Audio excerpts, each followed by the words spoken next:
bahkan beliau sanggup untuk menjadi penjaga gawang neraka kita. Uduh, nggak tahu saya mau komentar apa ya. Kalau kita mati nanti ditanya oleh Munkar Nakir, man rabbuka, jawab aja Gufron. Oh, nggak ngaji ini, celeng berarti Wahabi mereka. Wahabi mereka. Hajar siapa aing. Beres. Yakin nggak? Yakin nggak? Tuh yakin teman-teman, banyak suaranya yakin. Waman nabiyuka Gufron. Na'udzubillah. Ini kalau ada di zamannya Umar bin Khattab, udah pisah ini, leher sama kepalanya udah lepas teman-teman. Oh, nggak ngaji ini, celeng berarti Wahabi mereka. A'udzubillahi minasyaitonirrajim. Bismillahirrahmanirrahim. Teman-teman, di Indonesia itu gak kelar-kelar masalah orang yang dianggap berkeramat, dianggap hebat, dianggap sakti, bahkan dia dianggap wali Allah, padahal dia adalah orang yang sangat-sangat jauh dari syariat Islam, sangat jauh dari kebenaran dan sangat jauh dari tuntunan Nabi Muhammad SAW. Bahkan kalau kita perhatikan si Gufron ini ya, si Gufron yang diakui sebagai kiai, dipanggil Buya, dipanggil Mama, Mami, Oma atau apalah itu.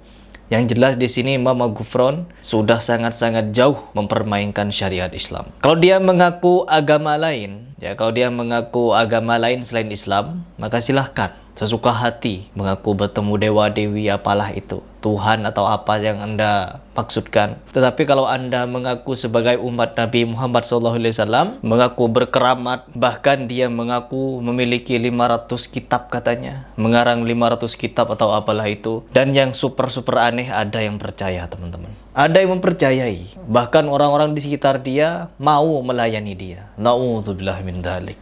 Ada apa? Ya, ada kepentingan apa kalian itu? Sampai-sampai orang Sontoloyo seperti Gufron ini percaya. Orang Sontoloyo model seperti ini dijadikan tokoh. Kiai Haji katanya. Allahu Akbar. Saya sebagai muslim justru sangat sedih, miris melihat umat Islam di Indonesia ini banyak yang percaya kepada hal-hal seperti ini. Syekhul Karim banyak pengikutnya, Panji Gumilang banyak pengikutnya, Weldo banyak pengikutnya, dan sebagian besar orang-orang yang aneh nyeleneh seperti ini malah memiliki pengikut yang super-super banyak. Oh kalah teman-teman, orang-orang yang lulusan Mekah Madinah. Ya, Ustadz Syafiq Riza Basalamah dimusuhi. Karena apa? Tidak sesuai dengan hawa nafsu mereka. Ustadz Firanda tidak sesuai dengan hawa nafsu mereka, dimusuhi. Ustadz Khalid, semua ustadz-ustadz yang berfaham salafi, lulusan Madinah, lulusan Mekah, nggak masuk pada mereka. Yang masuk siapa? Gufron. Entah Gufron itu mau mengaku Tuhan, mengaku Nabi, bertemu dengan Nabi, bertemu malaikat Jibril. Aduh, ada yang mempercayai. Dan na'udzubillahnya, yang mempercayainya pasti kalian tahu, bukan dari golongan Muhammadiyah, bukan golongan dari Al-Irsyad, bukan golongan dari Persis, bukan golongan dari Salafi pastinya. Pasti dari golongan-golongan Aswaja, ya, pasti itu sudah. Dan di sini saya punya satu video yang dimana ada pengakuan dari murid, mungkin ini adalah muridnya Gufron, yang kemana-mana dia membrandingkan Gufron itu seolah-olah orang yang telah mendapatkan pangkat dari Allah Subhanahu wa Ta'ala yang sangat tinggi. Coba kita simak. Bahkan dia sampai berani kalau ditanya nanti di alam kubur, man rabbuka, jawab saja Gufron. Ini kan namanya ngajari kesyirikan. Dia mau meniru kisah-kisah halu yang diceritakan oleh Buya Uci, yang diceritakan oleh para habaib, yang katanya Syekh Abdul Qadir Al-Jailani juga pernah disebut namanya ketika ditanya man rabbuka. Man rabbuka? Abdul Qadir Jailani. Man nabiyuka? Abdul Qadir Jailani. Begitu katanya teman-teman. Sedangkan Nabi Muhammad saja tidak seperti itu ajarannya. Tiba-tiba muncul suatu kitab, suatu cerita yang halus sedemikian rupa. Ini Syekh Abdul Qadir Jailani bukan satu-satunya. Ada kisah lain, yaitu kisah salah satu Habib katanya. Pokoknya kalau sudah mati jawab saja, man rabbuka Habib Fulan, man nabiyuka Habib Fulan. Saya lupa sudah namanya, tapi pernah saya bahas itu. Na'udzubillah, ada yang percaya. Ngelus dada saya. Dan sekarang orang seperti Gufron yang di branding seperti itu. Coba kita simak videonya. Masya Allah, Indonesia masih punya ulama yang peduli dengan kita yang jauh seperti ini. Punya ulama katanya. Ya, punya ulama. Emang di branding ya teman-teman. Ubat ini selalu hadir ke pengajiannya atau acara apa namanya itu? Gufron. Acara Gufron pasti dia selalu hadir. Seolah-olah dia tangan kanannya. Tangan kanan Gufron. Mohon maaf. Hizib Gufroni. Hanya dengan acara mendadak seperti begini beliau berkenan hadir. Beliau beberapa kali menerima tawaran dari negeri Lebanon. Buat ngapain? Ditawari ke Lebanon buat ngapain? Ada acara apa di Lebanon? Mau dijadikan apa namanya itu pasukan perang apa? Buat nolak rudal atau jadi apa di Lebanon? Jadi lawakan. Menerima tawaran dari negeri Jordan untuk pindah ke Jordan. Ngapain pindah ke Jordan? Kenapa gak pindah saja ke Jordan? Pindah aja. Kira-kira kalau Abuya pindah ke Jordan boleh? Boleh. Sudah Boleh. tidak ada lagi orang tua kita di Indonesia ini. Aduh, seolah-olah Gufron itu pemegang kunci ya teman-teman. Pemegang kunci surga. Ya, oh bukan, penjaga gawangnya neraka. Mampu, yang mau mentirakati, yang mau mentawajuhi kita semuanya. Bahkan beliau sanggup untuk menjadi penjaga gawang neraka kita. Waduh.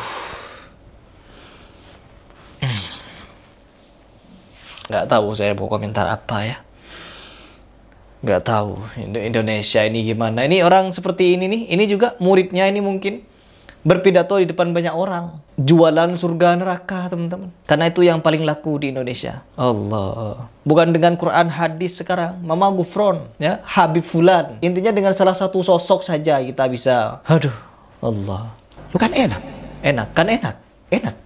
Kalau kita mati nanti ditanya oleh Munkar Nakir, man rabbuka, jawab. Man rabbuka. Nah ini yang saya maksud. Ketika ditanya Munkar Nakir, man rabbuka, jawabnya apa? Kalau kita mati nanti ditanya oleh Munkar Nakir, man rabbuka, jawab aja Gufron. Allah, man rabbuka, Gufron. Tuhannya Gufron teman-teman.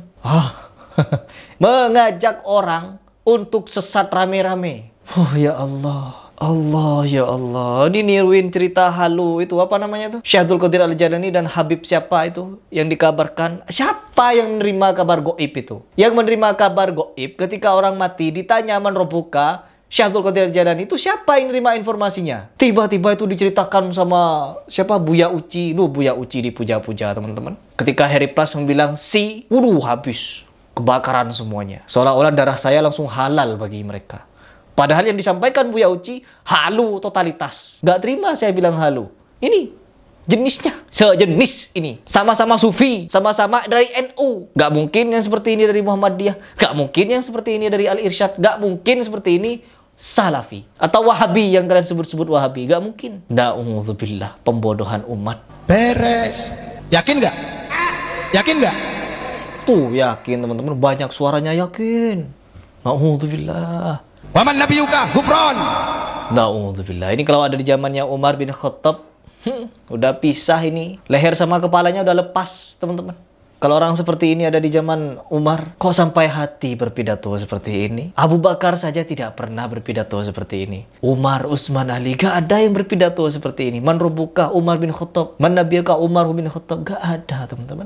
Buma kita buka Imam Syafi'i, Imam Malik, Imam Hanafi, Hambali, gak ada. Keempat imam mazhab, gak ada yang mengajarkan seperti ini. Oh, mereka itu ketika ditanya orang-orang NU, ketika mereka ditanya, apa mazhabmu? Syafi'i. Pernah gak ada di ceritanya Imam Syafi'i mengatakan, man rabbuka, Imam Syafi'i, ada gak yang seperti itu? Man nabiyuka, Imam Syafi'i, ada gak yang seperti itu di kitab-kitab Imam Syafi'i? Pengikut Imam Syafi'i, murid-muridnya. Gak ada, teman-teman. Mengaku bermazhab kepada Imam Syafi'i, tapi fahamnya seperti ini. Oh, kita cuma ngambil fikihnya ke Imam Syafi'i. Karena Imam Syafi'i mengakui Allah di atas. Jadi kalau kita perkara akidah, kita agak ngambil Imam Syafi'i. Kita ambil Asy'ari. Asy'ari sudah tobat. Abul Hasan Al-Asy'ari sudah tobat dari akidah Mu'tazilahnya. Kalian kapan tobatnya? Mengaku mazhab Syafi'i. Ketika Imam Syafi'i mengharamkan musik, oh kalian berbondong-bondong mengambil fatwa dari Ibnu Hazm. Jadi intinya mencari fatwa yang sesuai dengan hawa nafsu. Ya meskipun ada orang yang menghalalkan musik, membolehkan musik, atau menganggap musik itu baik-baik saja, ya saya tidak mempermasalahkan. Kalau memang terjadi khilaf, tapi keempat imam mazhab tidak ada yang menghalalkan. Mungkin boleh ada dari pengikutnya, tapi kalau menghalalkan tidak ada. Apalagi sampai menyebut asy'ara surat pemusik, nggak ada teman-teman. Gak ada. Hanya ada di galangan mereka. Orang yang berfaham sufi-sufi halu ini. Oh tidak semua sufi yang seperti itu. Tapi yang seperti itu pasti ada di sufi. Ada di kalangan sufi teman-teman. Mengakui dalam sehari ada wali fulan 360.000 kali khatam Al-Quran. Gimana tuh? Setiap detik khatam 2 kali Al-Quran. Na'udzubillah min dzalik. Dan seperti itu dipercaya. Kita melafazkan Bismillahirrahmanirrahim. Itu sudah hampir 2 detik. Oh enggak kalau bagi sufi. Dalam 1 detik khatam 2 kali teman-teman. 360.000 kali khatam Al-Quran selama sehari. Saya tidak tahu itu ceritanya bagaimana. Sehari atau sehari semalam. Kalau sehari artinya 12 jam. Waduh, kalau 12 jam bisa khatam Al-Quran 360.000 kali. Artinya apa? Dalam 1 detik khatam 4 kali. 1 detik kita tarik nafas, dia sudah khatam Al-Quran. Top. Ya. Benar kata Imam Syafi'i, orang sufi ketika dia paginya mengaku sufi, tidak sampai duhur, dungu dia. Kata Imam Syafi'i, teman-teman, bukan kata Harry Pras. Kecuali orang-orang yang belajar tasawuf, belajar sufi, dengan cara mengamalkan fikih yang benar. Tapi kalau dia tidak mengamalkan fikih, halu, dungu jadinya. Seperti ini, man robbuka, gufron, ma nabiyuka, gufron. Sontoloyo, benar, ini sudah menista agama ini. Selesai. Selesai. Gawang neraka. Yuk, yang mau masuk neraka, saya penjaganya. Sini, masuk neraka. Masuk rame-rame ke neraka sama gufron. Ini kata malaikat jawabnya gufron terus. Duh, ini sudah menceritakan orang yang masih hidup, teman-teman. Karena gufron pernah merasakan mati. Matur kepada Allah Subhanahu wa taala, gimana nih ya Allah? Orang Winong meninggal, ditanya sama Rabbuka, jawabnya gufron. Oh. Ya sudah, kalau begitu cari itu gufron. Waduh, ini sudah merepresentasikan suaranya Allah. Orang Bahlul ini, orang Sontoloyo ini sudah merepresentasikan suaranya Allah. Sudah cari gufron. Nama gufron disebut sama Allah, teman-teman. Na'udzubillah min dzalik. Kok berani? Hanya terjadi di golongan sufi. Hanya orang-orang sufi yang berani seperti ini. Na'udzubillah, ya Allah, ya Allah. Begitu ditanya ke Abah Gufron, jawabnya siapa? Abu Yamamah Armin. Na'udzubillah. Abu Yamamah Armin ditanya, jawabnya siapa? Syekh Asnawi. Syekh Asnawi, ya Allah. Kok ada ya Allah. Kok ada orang seperti ini ya Allah. Asnawi ditanya, Syekh Abdul Karim. Syekh Abdul Karim ditanya, Syekh Ahmad Khotib. Terus sampai kepada Syekh Abdul Qadir Jailani. Terus sampai kepada Sayyidina Ali. Sampai ke Nabi Muhammad. Sampai ke Nabi Muhammad. Sontoloyo, bener memang. Apakah ada yang percaya? Di antara kalian, apa ada yang percaya sama gufron? Pasti ada yang percaya. Yang benci Harry Pras pasti percaya. Karena apa? Mereka ingin menjatuhkan Harry Pras dari apa yang Harry Pras argumenkan. Harry Pras menolak cerita halu para Habib. Mereka membela, teman-teman. Membela Habib mati-matian.